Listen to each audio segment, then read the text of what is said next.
네, 오늘 3월 8일입니다. 화요일입니다. 새벽 예배 나오시는 우리 성도님들 환영합니다. 우리 말씀 나누기 전에 공동기도 제목으로 기도하는 시간 갖도록 하겠습니다. 홍석가 집사의 암을 치료해 주십시오. 배옥준 집사의 뇌졸중을 치료해 주십시오. 언어가 회복되고 오른쪽 팔다리에 힘이 생겨나도록 해 주십시오. 곽한나 집사의 허리를 치료해 주십시오. 권하자 집사가 다시 걷도록 해 주십시오. 오기선 어린이가 회복이 잘 되게 해 주십시오. 이승학 성도의 뇌종양 치료가 잘 되게 해 주십시오. 조인세 장로의 다리를 치료해 주십시오. 우한 폐렴으로부터 우리를 지켜주십시오. 예수님의 이름으로 기도합니다. 아멘. 아멘. 오늘 본문이 우리에게 주고 있는 본문의 말씀은 누가복음 19장 41절에서 48절까지 말씀입니다.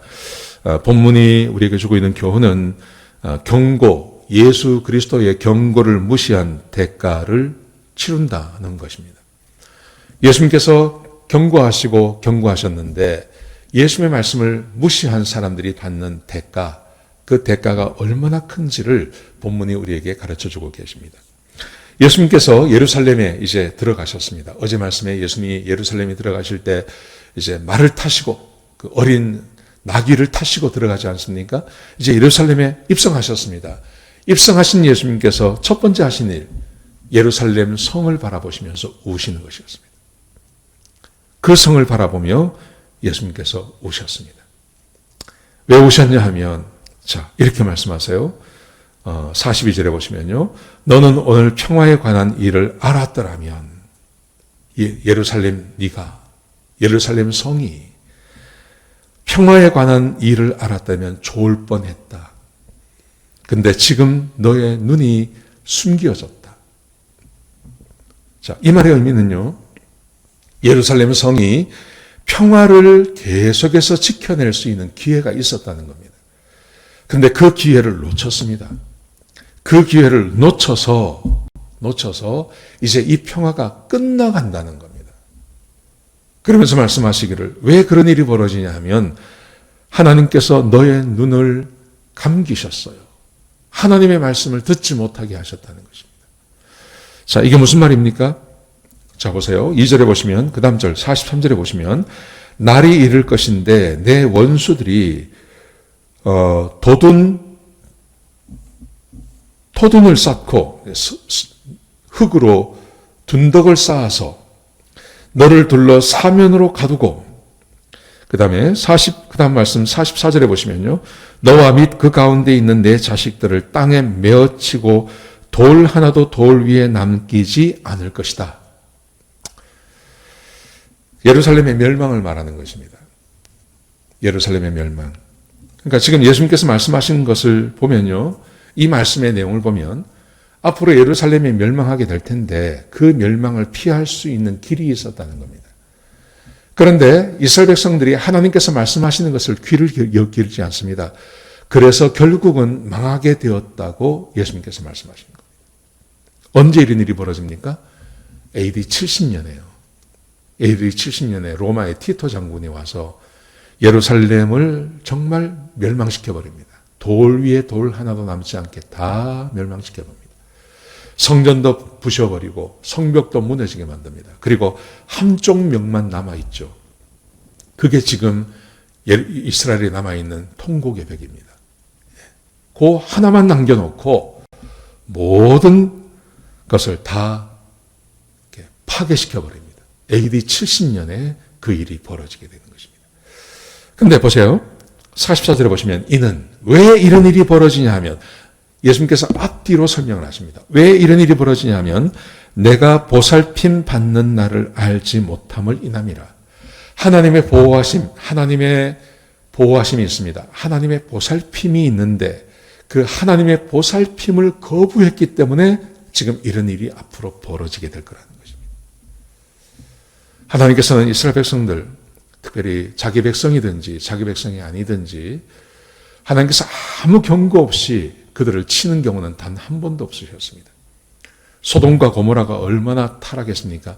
그런데 그 소돔과 고모라를 멸망시킬 때도 하나님께서 미리 오셔서 말씀하셨습니다. 노아의 홍수를 생각해 보십시오. 적어도 100년 이상 하나님께서 경고하시고 경고하십니다. 그런데 사람들이 말을 듣지 않습니다. 하나님께서는 경고 없이 어떤 지역을 망하게 하는 경우는 없습니다. 항상 경고하십니다. 예수님께서 지금 마지막 이 예루살렘에 들어오셔서 앞으로 몇 년 지나지 않아서 이 예루살렘이 그리고 이스라엘 족속들이 다 뿔뿔이 흩어짐을 말씀하고 계신 것입니다. 여러분, 이 결과 AD 70년에 이스라엘 백성들이 디아스포라가 됩니다. 흩어져 버립니다. 그리고 언제 1950년도에 1940년대 50년도에 이스라엘이 재건국할 때까지 적어도 1900년 동안 나라 없이 전 세계를 떠돌며 얼마나 많은 유대인들이 학대받고 죽임을 당하는지 모릅니다. 하나님께서 말씀하셨는데 그 말씀을 듣지 않은 겁니다. 그 말씀대로 살지 않은 겁니다.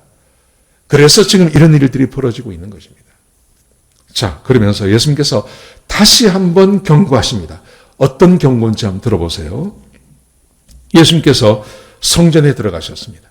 성전에 들어가셔서 장사하는 자를 내쫓으십니다. 45절에요. 그 다음에 46절에 보시면 이렇게 말씀하세요.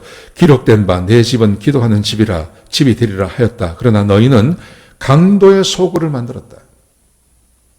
예수님께서 성전에 들어가셔서 성전에서 장사한 들을 쫓아내시면서 이렇게 말씀하세요. 여러분, 이 말씀은 우리가 여러 번 들었습니다. 예레미야 7장 말씀을 인용한 것입니다. 예레미야 시대에도 똑같이 이런 일이 벌어졌다는 겁니다. 성전 안에서 있는 일들을 말하는 것입니다. 그게 뭡니까? 예레미야 7장 4절부터 11절까지 말씀을 보시면요.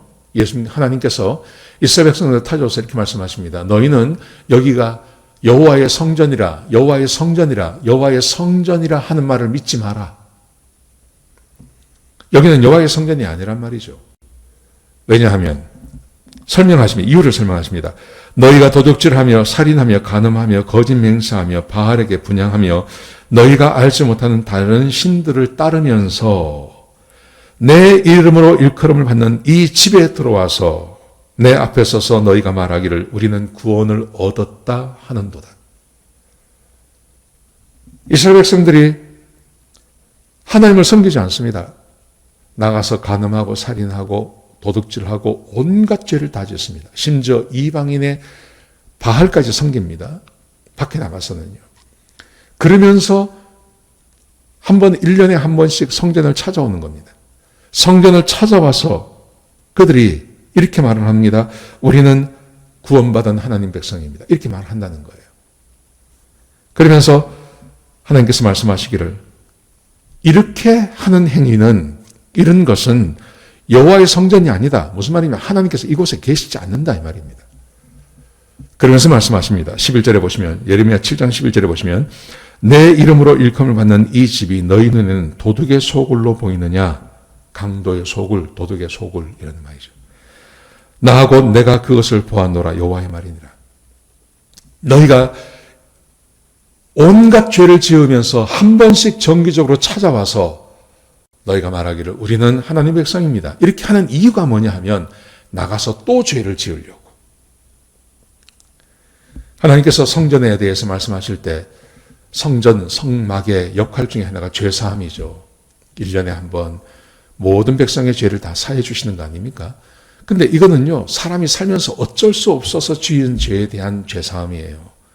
근데 이걸 이 성전과 성막이 오래되면서 이스라엘 백성들이 착각을 하나 하고 있는 겁니다. 뭐냐면 무슨 죄를 짓든지 상관이 없다는 거예요. 어떤 죄를 짓든지 상관없이 1년에 한 번 가서 아니면 한 달에 한 번, 일주일에 한 번씩 찾아가서 거기서 속죄제를 드리고 하나님과 화목제만 드리면 하나님께서 모든 죄를 다 사하신다. 그러니 우리가 무슨 죄를 짓든 상관이 없다라고 예레미야 시대 때 사람들이 생각을 했다는 겁니다. 거기에 대해서 하나님께서 말씀하십니다. 너희는 여기가 여호와의 성전이라. 여호와 세 번 반복하십니다. 여호와의 성전이라. 여호와의 성전이라 하는 거짓말을 믿지 마라. 하나님 계시지 않는다. 그리고 예레미야가 끝날 때 바벨론에 의해서 예루살렘 성전이 다 무너지고 예루살렘이 다 파괴되지 않습니까? 똑같은 일이 600년이 지나서 딱 600년이 지나서 이스라엘 백성들에게 임하게 된다는 것입니다. 예수님께서 이 말을 하셨어요. 보세요. 경고하십니다. 너희는 하나님의 보호를 받을 수 있었는데 하나님의 보호를 물리쳤어. 하나님께서 말씀하신 것을 듣지 않아서 그래서 너희는 앞으로 이 예루살렘 성벽이 다 무너질 거야. 너희는 다 포로로 잡혀갈 거야. 이렇게 말씀하세요. 그러면서 왜 그런 일이 벌어지는지, 백성이 어떤 잘못을 하고 있는지를 말씀하셨어요. 여러분 그 결과를 보시겠습니까? 47절 48절에 보시면 예수님께서 날마다 성전에서 가르치시니 48절에 보시면 대제사장들과 서기관들과 백성의 지도자들이 예수를 죽이려고 꾀하니라. 예수님께서 말씀하시는 것 받아들이지 않는 겁니다. 그리고 저 예수를 어떻게 죽일까를 서로 작당을 하는 거죠. 그러다가 일주일 있다가 예수님 죽여버리지 않습니까? 여러분 그리고 진짜 AD 70년에 불과 40년이 지나서 성벽은 예수님께서 말씀하신 대로 성전도 무너지고 성벽도 다 무너지고 유대인들은 전 세계로 흩어지는 그런 디아스포라, 나라를 빼앗겨버리는 일이 발생하게 되는 거죠. 하나님께서 경고하셨는데 그 경고를 듣지 않는 겁니다. 저는 개인의 삶도 마찬가지라고 생각합니다. 개인마다 사람마다 다 차이가 있겠지만 하나님께서 이 모양 저 모양으로 우리에게 경고하십니다. 우리가 죄를 짓고 하나님 말씀대로 살지 않고 하나님 백성임에도 불구하고 그렇게 살아갈 때 하나님께서 우리에게 경고하십니다. 그렇게 하지 말라고. 그렇게 하지 말라고. 그런데 그 경고를 우리가 무시해버리면, 내가 내 생각대로 무시해버리면 하나님의 보호하심이 끝나는 날이 있다고요. 그러면 재앙이 어느 날 그에게 닥칠 수 있습니다. 지금 예수님께서 이스라엘 백성들에게 이 말씀을 주십니다. 경고를 무시한 대가, 그 대가가 얼마나 무섭고 큰지를 말씀하시는 겁니다. 평화롭게 살 수 있었는데 너희가 내 말을 듣지 아니하므로 이 평화가 깨지고 너에게 화가 미칠 거다 말씀하십니다. 제가 바라기는 우리 사랑하는 성도님들 영적으로 깨어나시기 바랍니다. 그래서 경고를 받으실 때 그 경고를 알아들으시길 바랍니다. 그리고 이겨내시길 바랍니다. 하나님의 은혜가 함께 하시는 복된 하루가 되시기를 주의 이름으로 축복합니다. 기도하시겠습니다. 아버지 하나님, 귀한 말씀 주셨습니다. 하나님, 하나님의 경고를 무시하는 자가 되지 않게 해주시옵소서. 경고를 경고로 받아들일 줄 아는 지혜를 허락하여 주시옵소서. 우리 모든 성도님들에게 은혜를 더하여 주옵소서. 주님 감사합니다. 예수님의 귀하신 이름으로 기도드렸습니다. 아멘.